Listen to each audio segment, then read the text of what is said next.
ଆମମାନଙ୍କର ସିଷ୍ଟର ଅଛନ୍ତି ଲଳିତା ଦିଗାଲ ଦିଦି ଅଛନ୍ତି ଆମମାନଙ୍କୁ ପ୍ରାର୍ଥନାରେ ଆମମାନଙ୍କୁ ଆରାଧନାରେ କଡ଼େଇ ନେବେ। ଏହି ସମୟରେ ଆସନ୍ତୁ ତାଙ୍କୁ ସ୍ୱାଗତ କରିବା। ଦିଦି Praise the ନମସ୍କାର, Lord. ପ୍ରେଜ୍ ଦ ଲର୍ଡ। Praise the ଏହି Lord. ସମୟରେ Praise the Lord. ଆପଣଙ୍କର ସମୟ ସମସ୍ତଙ୍କୁ praise the Lord. ଆମମାନଙ୍କୁ ଆରାଧନାରେ କଡ଼େଇ ନେବେ। ଆଜ୍ଞା। Praise the Lord. ସମସ୍ତଙ୍କୁ ପ୍ରଭୁ ଯୀଶୁଙ୍କ ନାମରେ ନମସ୍କାର, ଶୁଭ ସକାଳ। ଆମେ ସମସ୍ତେ ଉତ୍ତମ ଦିନ ପାଇଅଛୁ, ନୂତନ ଦିବସ ପାଇଅଛୁ, ଆଉ ପ୍ରଭୁଙ୍କୁ ଉପସ୍ଥିତି ପାଇଅଛୁ। ଅନେକ ଚାହିଁଥିଲେ ମଧ୍ୟ ଏହି ସମୟଟାକୁ, ଏହି ଦିବସଟାକୁ ପାଇନଥିବେ। ଆମମାନଙ୍କର ଯୋଗ୍ୟତା, ଆମମାନଙ୍କର ଉତ୍ତମତା, ଆମମାନଙ୍କର ପବିତ୍ରତା ନିମନ୍ତେ ନୁହଁ, କିନ୍ତୁ ତାଙ୍କର ଅନୁଗ୍ରହରେ, ତାଙ୍କର ଦୟାରେ ଆମେ ଏହି ସମୟ ପାଇଅଛୁ। ସୁନ୍ଦର ସହଭାଗିତାରେ ଅଛୁ। ଆମେ ତାଙ୍କୁ ଉପାସନା କରିବା ନିମନ୍ତେ ଆସୁ।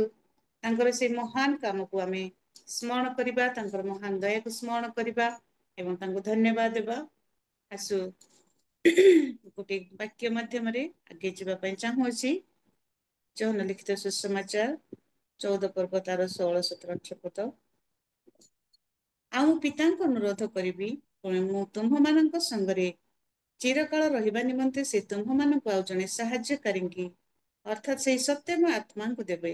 ଜଗତ ତାହାଙ୍କୁ ଗ୍ରହଣ କରିପାରେ ନାହିଁ, କାରଣ ଜଗତ ତାହାଙ୍କୁ ଦେଖେ ନାହିଁ କିମ୍ବା ଜାଣେ ନାହିଁ। ତୁମ୍ଭେମାନେ ତାହାଙ୍କୁ ଜାଣ, କାରଣ ସେ ତୁମ୍ଭମାନଙ୍କ ସାଙ୍ଗରେ ଥାନ୍ତି, ପୁଣି ସେ ତୁମ୍ଭମାନଙ୍କ ଅନ୍ତରେ ରହିବେ। ମୁଁ ତୁମ୍ଭମାନଙ୍କୁ ଅନାଥ କରି ଛାଡ଼ିଯିବି ନାହିଁ, ମୁଁ ତୁମ୍ଭମାନଙ୍କ ନିକଟକୁ ଆସୁଅଛି। ଆମେ ପ୍ରଭୁ ଏଇ ବାକ୍ୟ ଦେଇ ଆମ ପ୍ରତ୍ୟେକଙ୍କୁ ଆଶୀର୍ବାଦ କରନ୍ତୁ। ଭାଇ, ମୋ ଭଏସ କ୍ଲିୟର ଆସୁଛି ନା କଟୁଛି? Praise the Lord. ଆସୁ ସେ ମହାନ ପରମେଶ୍ୱରଙ୍କୁ ଗୌରବ କରି, ତାଙ୍କର ସ୍ତୁତି କରି, ଆରାଧନା କରି ଆମେ ତାଙ୍କର ମହିମା କରିବା। ହେ ପ୍ରଭୁ ତୁମ ନାମର କରିବି ମୁଁ ବନ୍ଦନା,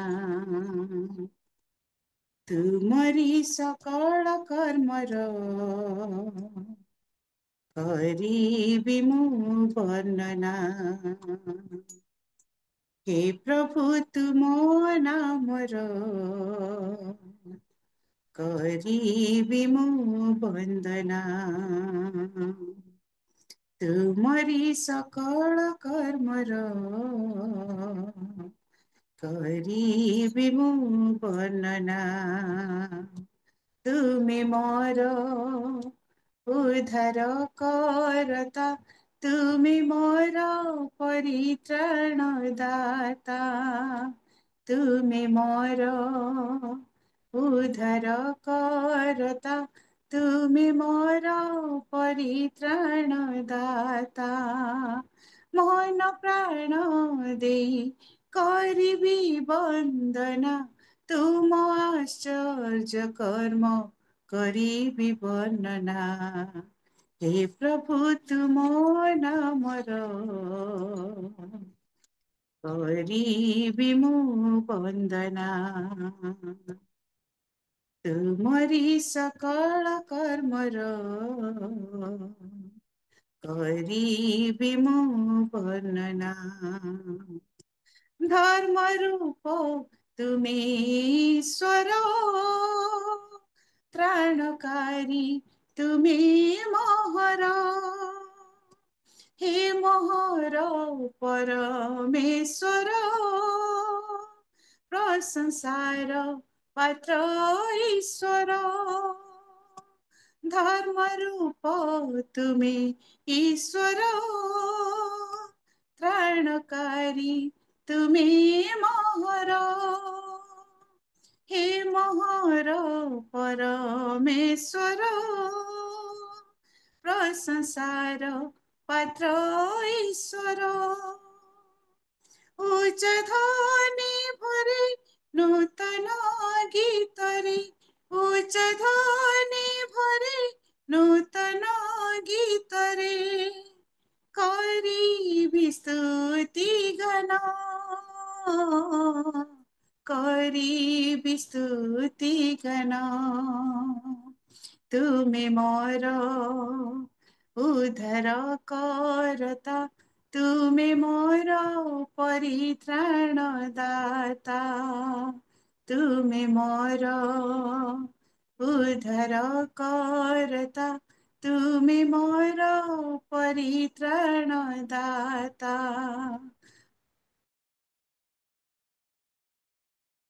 ମନ ପ୍ରାଣ ଦେଇ କରିବି ବନ୍ଦନା, ତୁମ ଆଶ୍ଚର୍ଯ୍ୟ କର୍ମ କରିବି ବର୍ଣ୍ଣନା। ହେ ପ୍ରଭୁ ତୁମ ନାମର କରିବି ମୁଁ ବନ୍ଦନା। ତୁମରି ସକଳ କର୍ମର କରିବି ମୁଁ ବର୍ଣ୍ଣନା। Yes, Lord. ତୁମ ନାମ କରିବି ପ୍ରଚାର, ପ୍ରଶଂସିବି ସର୍ବଦା ତୁମର। ସାରା ଜଗତେ ତୁମ ନାମ ହେଉ ସଦା ପ୍ରଶଂସାରେ ପୂର୍ଣ୍ଣ। ତୁମ ନାମ କରିବି ପ୍ରଚାର, ପ୍ରଶଂସିବି ସର୍ବଦା ତୁମର। ସାରା ଜଗତେ ତୁମ ନାମ ହେଉ ସଦା ପ୍ରଶଂସାରେ ପୂର୍ଣ୍ଣ। ତୁମ ଦୟା କରଣ କରୁଛି ସ୍ମରଣ, ତୁମ ଦୟା କରଣ କରୁଛି ସ୍ମରଣ। आहे पिता ईश्वर, आहे पिता ईश्वर, तुमे मोर उद्धार करता, तुमे मोर परित्राण दाता। तुमे मोर उद्धार करता, तुमे मोर परित्राण दाता। मन प्राण देई କରିବି ବନ୍ଦନା, ତୁମ ଆଶ୍ଚର୍ଯ୍ୟ କର୍ମ କରିବି ବର୍ଣ୍ଣନା। ହେ ପ୍ରଭୁ ତୁମ ନାମର କରିବି ମୁଁ ବନ୍ଦନା। ତୁମରି ସକଳ କର୍ମର କରିବି ମୁଁ ବର୍ଣ୍ଣନା। କରିବି ମୁଁ ବର୍ଣ୍ଣନା। କରିବି ମୁଁ ବର୍ଣ୍ଣନା। ହାଲେଲୁୟା, ପ୍ରେଜ୍ ଦ ଲର୍ଡ। ଆସୁ ସେଇ ପରମେଶ୍ୱରଙ୍କର କାମ ଯଦି କାର୍ଯ୍ୟକୁ ଯଦି ଆମେ ଦେଖିବା, ସେ ମହାନ କାର୍ଯ୍ୟ ସେ ଆମ ପାଇଁ ସାଧନ କରିଅଛନ୍ତି, ସେ ପରିତ୍ରାଣ କାର୍ଯ୍ୟ। ଯିବା ସେଇ କୃଷ ନିକଟକୁ, ଯେଉଁ କୃଷରେ ଆମମାନଙ୍କ ପାଇଁ ସେ ପରିତ୍ରାଣ ସାଧନ କଲେ, ଆମମାନଙ୍କର ସକଳ ଅଭିଶାପ ସେ ସେଠାରେ ଶେଷ କଲେ, ଆମମାନଙ୍କ ପାଇଁ ନୂତନ ଜୀବନ ସେ ସେଠାରୁ ଆଣିଲେ। Hallelujah, thank you Jesus. ଧନ୍ୟବାଦ ପ୍ରଭୁ।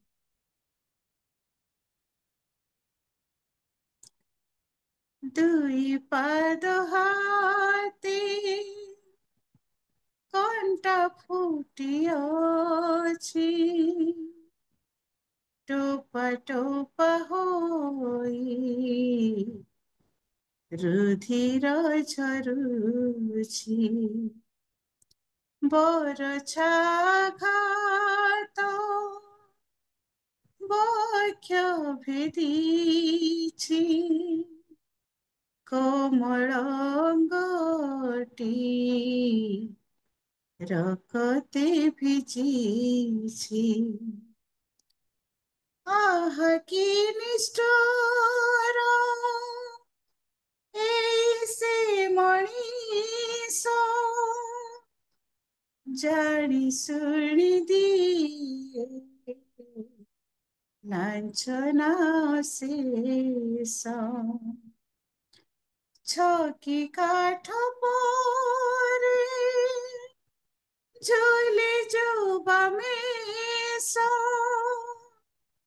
ପିଉଛନ୍ତି ଆହା ଆମ ପାପ ବିଷ। असह्य যন্ত্রণা কি দারুণ, ও অসহ্য যন্ত্রণা কি দারুণ, সহুଛନ୍ତି ହୋଇ ସେ ମୌନ, ଆହା କି ଅତୁଳ ତାଙ୍କ ପ୍ରେମ, ଦେଖ ଥରଟି ଦେଖ, ক্রুশে ঝুলি সরগ নন্দন, ক্রুশে ঝুলি সরগ নন্দন, দেখ ଥରଟି ଦେଖ, ক্রুশে ঝুলি সরগ নন্দন, ক্রুশে ঝুলি সরগ নন্দন। Thank you, Jesus. ତୁମ ଆମ ପାପ ସହୁଛନ୍ତି ଅଙ୍ଗେ, ତଥାପି କହନ୍ତି ଭଲ ପାଏ ତୋତେ, ଦୁଇ ହାତ ମେଲି କହୁଛନ୍ତି ପ୍ରେମେ, ଫେରିଆରେ ପାପୀ ଫେରିଆରେ ଥରେ, ପିତାଙ୍କର ଆଜ୍ଞା ମାନି ଆସିଛି ମୁଁ, ଅନନ୍ତ ଜୀବନ ତୋତେ ଦେବା ପାଇଁ, ମରଣର ଭୟ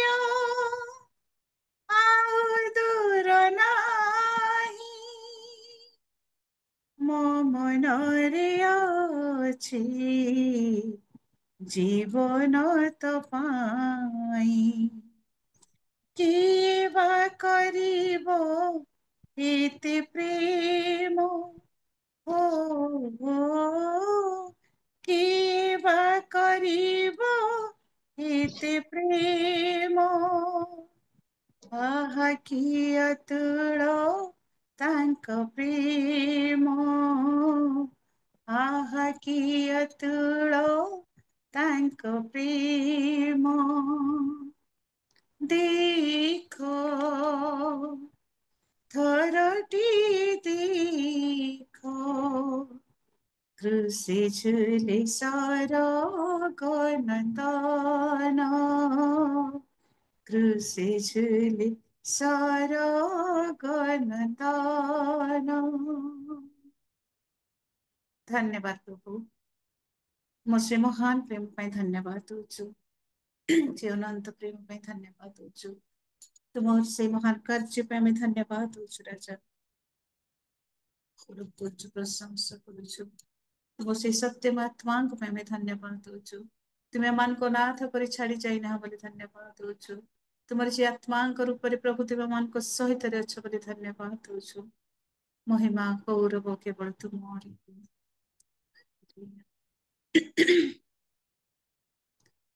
पवित्र आत्मा ढाळ तुम्ही हृदय परू, तुम प्रेमे पवित्र आत्मा ढाळ तुम्ही हृदय परू,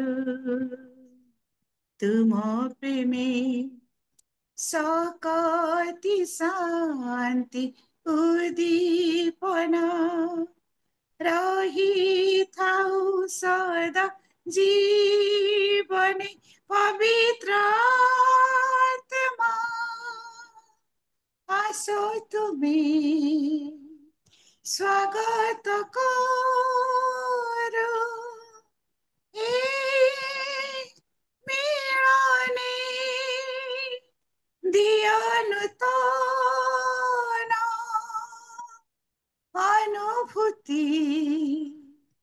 আজি ସବୁରେ ପ୍ରାଣୀ ପ୍ରାଣୀ पवित्र आत्मा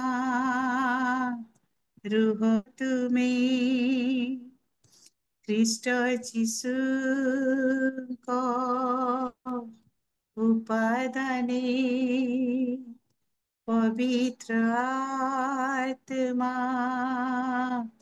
गढ़ तुम्हें ख्रीष्ट यीशु को उपादाने जीवन हेउ যিশুময় तुम्हारी महिमा साधने पवित्र आत्मा आसो तुम्हें स्वागत करो हे मिलने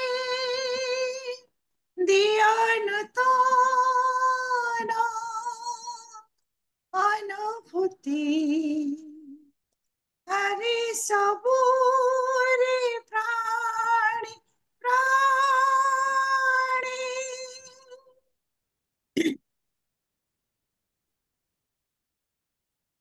पवित्र आत्मा रुह तुम्हें আমার হৃদয়ে প্রতিক্ষণে পবিত্র আত্মা রুহ তুমি আমার হৃদয়ে প্রতিক্ষণে কঢ়াই নিয়া तुम्हारी पथे पहुंचाओ स्वर्ग सियानी पवित्र आत्मा आसो तुम्हें स्वागत करो हे मिलाने दियानुतान अनुभूति আজি सबूरे प्राणी प्राणी धन्यवाद प्रभु धन्यवाद दौछु पवित्र आत्मा तुमरी उपस्थिति पाई तुमरी सानिध्य पाई प्रभु अहरह प्रति मुहूर्त तुम्हें आम सहित अछ तुमरी से पवित्र स्पर्श पाइबा तुम प्रत्येक प्रभु तुम्हें यज्ञ कर काय मन चिंता वाक्य कर सकल पाप दोष योग्यता प्रभु आम तुम से क्रूस निकट आणुछु हे महान परमेश्वर हे आत्मा भी परमेश्वर प्रत्येक तुम्हें स्पर्श कर प्रत्येक प्रभु तुम से अभिषेक मध्य रखी आज तुम्हारी उपस्थिति रे तुम्हारी स्पर्श पाई प्रभु तुम्हारी सेवार जपरी प्रभु आम आनंद कर तुम्हें साहाय्य कर प्रत्येक को तुम्हारी से स्वर्गीय अनुग्रह सिंहासन तुम्हें केवल निकटवर्ती कर कारण तुम्हें आम केवे दोषी कर न था तुम शरण आसुछु प्रभु नम्र सरल भाव तुम्हें आम ग्रहण कर तुम्हें आम स्पर्श कर तुम्हें आम अधिकार कर एवं प्रभु तुम्हें आम कल्याण कर आम प्रत्येक मनोवांछा प्रभु तुम सम्मुख अच्छी हे महान राजा प्रत्येक तुम्हें आज आशीर्वाद कर कथा कह आगामी समस्त समय प्रभु तुम्हें ही आम चालक हो तुम्हें ही आम पालक हो तुमरी रब तुम्हें आम शुणाओ प्रभु एवं तुमरी सानिध्य मध्य तुमरी उपस्थिति मध्य प्रभु जीवन काटिया तुम आमको प्रत्येक को शक्तियुक्त कर गौरव महिमा तुम दे यीशु नाम रे मांगुछि आमेन धन्यवाद भाई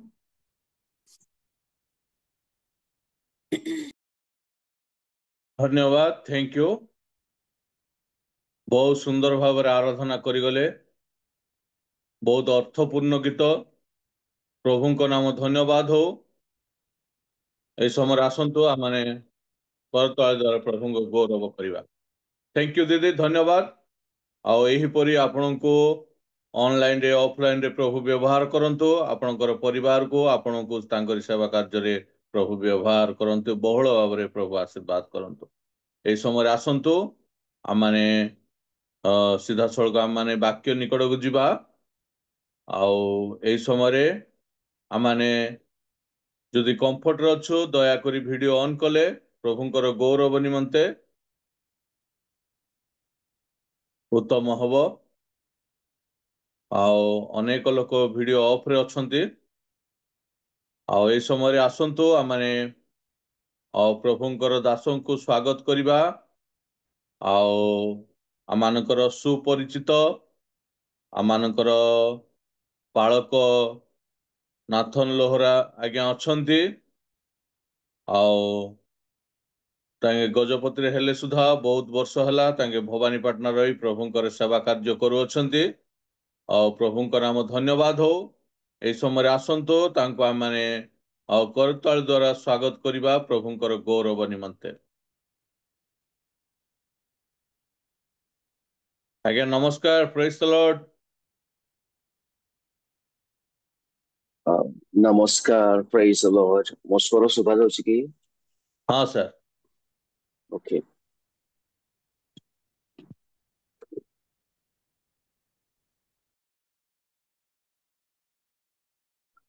ପ୍ରଭୁଙ୍କ ମହାନାମର ଅଶେଷ ଧନ୍ୟବାଦ ଦିଏ ଆଜିର ପ୍ରାତ ଉପାସନା ପାଇଁ, ନୂଆ ଦିନ ପାଇଁ, ଆଉ ଏଇ ସୁଯୋଗ ପାଇଁ, ପ୍ରଭୁଙ୍କ ବାକ୍ୟ ନେଇ ଆପଣମାନଙ୍କ ନିକଟକୁ ଆସିବା ପାଇଁ, ସହଭାଗିତାକୁ ଆସିବା ପାଇଁ ପ୍ରଭୁ ସୁଯୋଗ ଦେଲେ। ତେଣୁ ପ୍ରଭୁଙ୍କ ମହାନାମର ଧନ୍ୟବାଦ ଦେବା ସହିତ ପ୍ରଭୁଙ୍କର ପ୍ରିୟ ଦାସ ରେଭରେଣ୍ଡ କର ମହାଶୟଙ୍କ କତିରେ ମଧ୍ୟ ଚିର ଧନ୍ୟବାଦ ଦିଅଟେ। ପ୍ରଭୁଙ୍କ ବାକ୍ୟ ନେଇ ଆସିବା ପାଇଁ ମୋତେ ନିମନ୍ତ୍ରଣ ଦେଇଥିବାରୁ ବହୁତ ବହୁତ ଧନ୍ୟବାଦ ସାର୍। ଆଜିର ଉପାସନାରେ ଯୋଗ ଦେଇଥିବା ପ୍ରଭୁଙ୍କର ପ୍ରତ୍ୟେକ ଦାସ ଦାସୀ ଭାଇ ଭଉଣୀ ମାନଙ୍କୁ ପ୍ରଭୁ ଯୀଶୁଙ୍କ ପ୍ରେମ ଭରା ନାମରେ ନମସ୍କାର ଜଣାଏ। ସମସ୍ତଙ୍କୁ ମୋ ନମସ୍କାର, ପ୍ରେଜ୍ ଦ ଲର୍ଡ। ଆଉ ଧନ୍ୟବାଦ ବର୍ଦ୍ଧନ ବାବୁ ମତେ ସ୍ୱାଗତ କରିଥିବାରୁ, ଆପଣ ଜଣେଇଥିବାରୁ।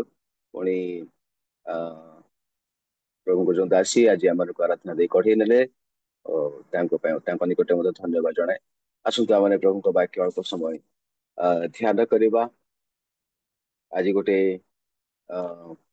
ବିଶେଷ ଦିନ ମଣ୍ଡଳୀ ଇତିହାସ ପାଇଁ ବା ମଣ୍ଡଳୀ କ୍ୟାଲେଣ୍ଡର ପାଇଁ ଆମେ ସମସ୍ତେ ଅବଗତ ଅଛୁ ଯେ ଆଜିର ଦିନ ପେଣ୍ଟିକଷ୍ଟ ଦିବସ ଭାବରେ ସାରା ବିଶ୍ୱରେ ଖ୍ରୀଷ୍ଟୀୟ ମଣ୍ଡଳୀ ପ୍ରତିପାଳନ କରି ଆସୁଥିବା ବେଳେ ଆମମାନଙ୍କ ନିମନ୍ତେ ଆଜିର ଏଇ ପ୍ରାତ ସମୟରେ ପ୍ରଭୁଙ୍କ ବାକ୍ୟ ନେଇ ଚର୍ଚ୍ଚା କରିବା ପାଇଁ, ଆଲୋଚନା କରିବା ପାଇଁ ପ୍ରଭୁ ଆମମାନଙ୍କୁ ଅବକାଶ ଦେଇଛନ୍ତି। ଆଉ ପ୍ରଭୁଙ୍କ ମହାନାମର ଗୌରବ ହଉ। ସେଇ ସନ୍ଦର୍ଭକୁ ନେଇକି ଅଳ୍ପ ସମୟ ପ୍ରଭୁଙ୍କ ବାକ୍ୟ ଧ୍ୟାନ କରିବା। ମୁଁ ଟିକେ ଧୀରେ କହୁଛି ଏଥିପାଇଁ ଯେ ମୁଁ ବାହାରେ ଅଛି, ଗୋଟେ ହୋଟେଲରେ ଅଛି ଛତିଶଗଡରେ। ଆଉ ଛତିଶଗଡ଼ରେ ମଧ୍ୟ ଟିକେ ସିଚୁଏସନ ଭଲ ନାହିଁ ଖ୍ରୀଷ୍ଟୀୟ ସମୁଦାୟ ପାଇଁ, ଖ୍ରୀଷ୍ଟୀୟ ମଣ୍ଡଳୀ ଗୁଡିକ ପାଇଁ। ତଥାପି ପ୍ରଭୁ ସୁରକ୍ଷା ଦେଇକି ଆସୁଛନ୍ତି। ତେଣୁ ପ୍ରଭୁଙ୍କ ମହାନାମର ଗୌରବ। ଆସନ୍ତୁ ଆମେ ପ୍ରଭୁଙ୍କ ବାକ୍ୟ ଧ୍ୟାନ କରିବା। ପେଣ୍ଟିକଷ୍ଟ ଯେତେବେଳେ ଦିବସ ବିଷୟରେ ଆମମାନଙ୍କର ମନକୁ ଆସେ, ଧ୍ୟାନକୁ ଆସେ, ସେତେବେଳେ ଦୁଇ ତିନିଟି ପ୍ରଭୁଙ୍କ ବାକ୍ୟ ନିକଟକୁ ଆମମାନଙ୍କର ଧ୍ୟାନ ଯାଏ। ଯେମିତି ପ୍ରଭୁଙ୍କ ଦାସୀ ଆରାଧନା ପୂର୍ବରୁ ବାକ୍ୟଟି ପାଠ କଲେ, ପ୍ରଭୁ ଯୀଶୁ ଖ୍ରୀଷ୍ଟଙ୍କ ଦ୍ଵାରା ଦିଆଯାଇଥିବା ପ୍ରତିଜ୍ଞାତ ଗୋଟିଏ ବାକ୍ୟ, ଆଶ୍ବାସନାର ବାକ୍ୟ, ଯାହା ଜନ ସୁସମାଚାର 14 ଅଧ୍ୟାୟରେ ଆମେ ଦେଖିବାକୁ ପାରୁ। 14-16 ଅଧ୍ୟାୟରେ ଆମେ ତାହା ଦେଖିବାକୁ ପାରୁ। ସେଇଟା ପୁଣି ଲୁକଙ୍କ ଦ୍ଵାରା ରଚିତ ପ୍ରେରିତ ମାନଙ୍କ ବିବରଣୀର ସେଇ ପୁସ୍ତକର 2ୟ ଅଧ୍ୟାୟରେ, ପୁଣି ତାର ପରବର୍ତ୍ତୀ ଅଧ୍ୟାୟ ଗୁଡିକରେ ପବିତ୍ର ଆତ୍ମାଙ୍କର କାର୍ଯ୍ୟ, ପବିତ୍ର ଆତ୍ମାଙ୍କର ଅବଗାହନ ସମ୍ବନ୍ଧରେ ଆମେ ଦେଖିବାକୁ ପାରୁ। ତ ଆମେ ଚିତ୍ର ପୃଷ୍ଠଭୂମି ନିମନ୍ତେ ପ୍ରେରିତ ମାନଙ୍କର କାର୍ଯ୍ୟର ବିବରଣୀ ପୁସ୍ତକକୁ ପାଠ କରିବା। 2 ଅଧ୍ୟାୟ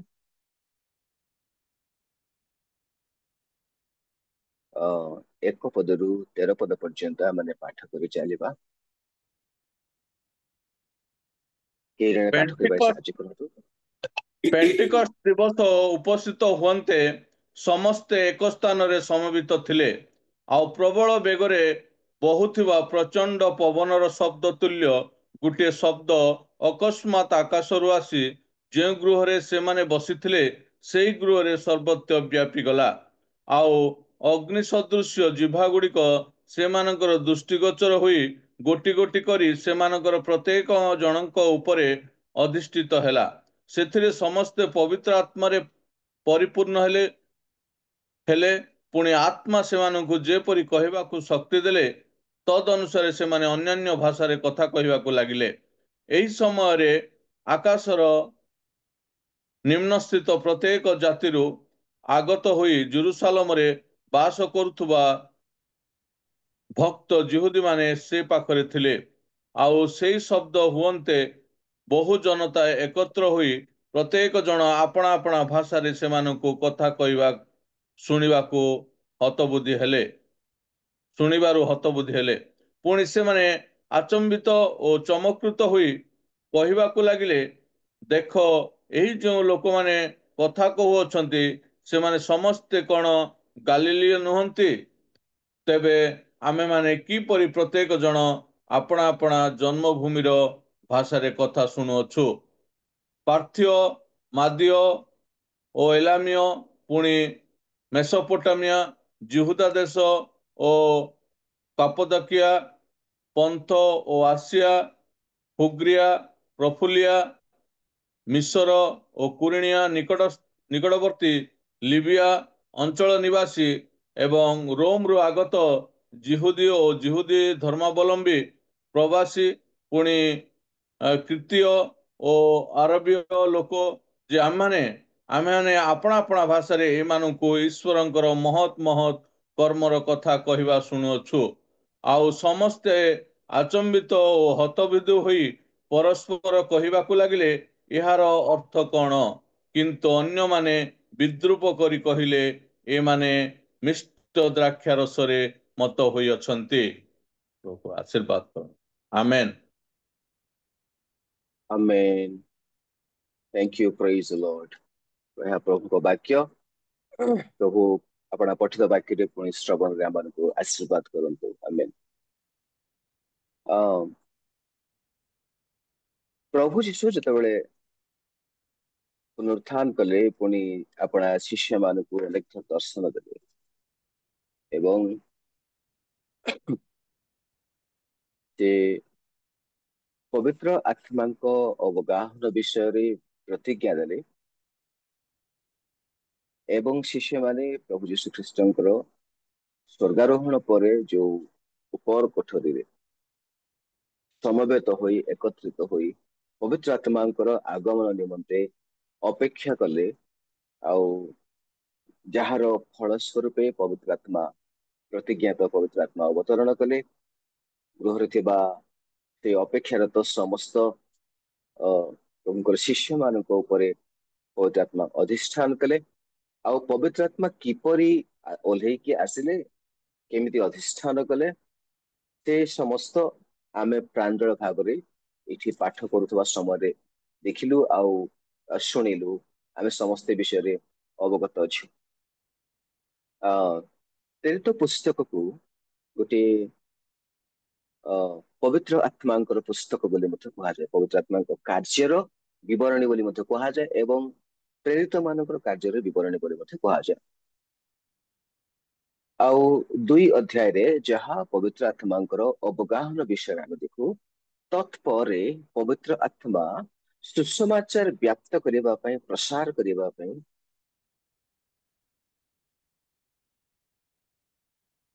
ସେ କିପରି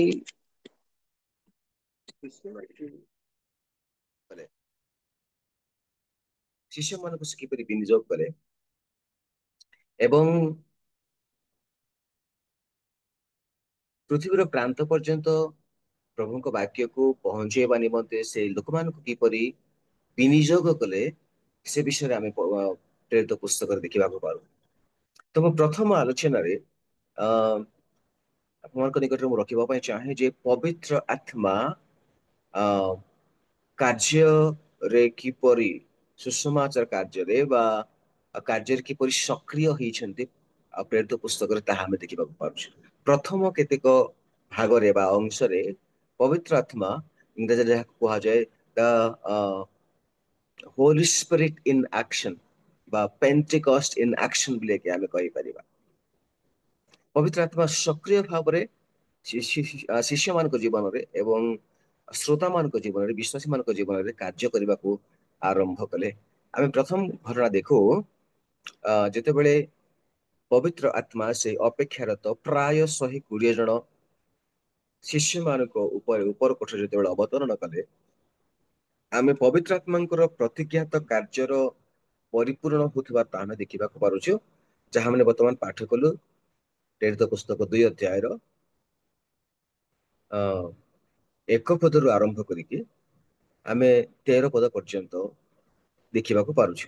ପବିତ୍ର ଆତ୍ମା କିପରି ଅବତରଣ କଲେ ଏବଂ ସେ ପବିତ୍ର ଆତ୍ମାଙ୍କର ସ୍ପର୍ଶ ପାଇଲା ପରେ, ଅବତରଣ ପାଇଲା ପରେ ସେଇଠି ଅପେକ୍ଷାରତ ସମସ୍ତ ଲୋକମାନେ କିପରି ବିଭିନ୍ନ ଭାଷାରେ କଥା କହିବାକୁ ଲାଗିଲେ, ସେ ବିଷୟରେ ଆମେ ଏଠି ଦେଖିବାକୁ ପାରୁ।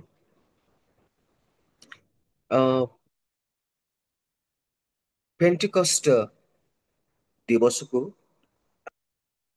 ଗୋଟେ ପ୍ରତିଜ୍ଞାତ ଦିବସ ବା ବୋଲି ମଧ୍ୟ କୁହାଯାଏ, ବା ପବିତ୍ର ଆତ୍ମାଙ୍କର ଯେଉଁ ପରିପୂରଣ ହୋଇଥିଲା, ଅବତରଣ ହୋଇଥିଲା, ଯାହା ଘଟଣା ଘଟିଥିଲା, ସେ ଦିନକୁ ମଧ୍ୟ ପବିତ୍ର ଆତ୍ମାଙ୍କର ପରିପୂରଣ ହୋଇଥିବାର ଦିନ ବୋଲି ମଧ୍ୟ ଆମେ ଏଠି ଗୋଟେ ଐତିହାସିକ ଘଟଣା ସହିତ ଆମେ ଏଠି ଦେଖିବାକୁ ପାରୁ।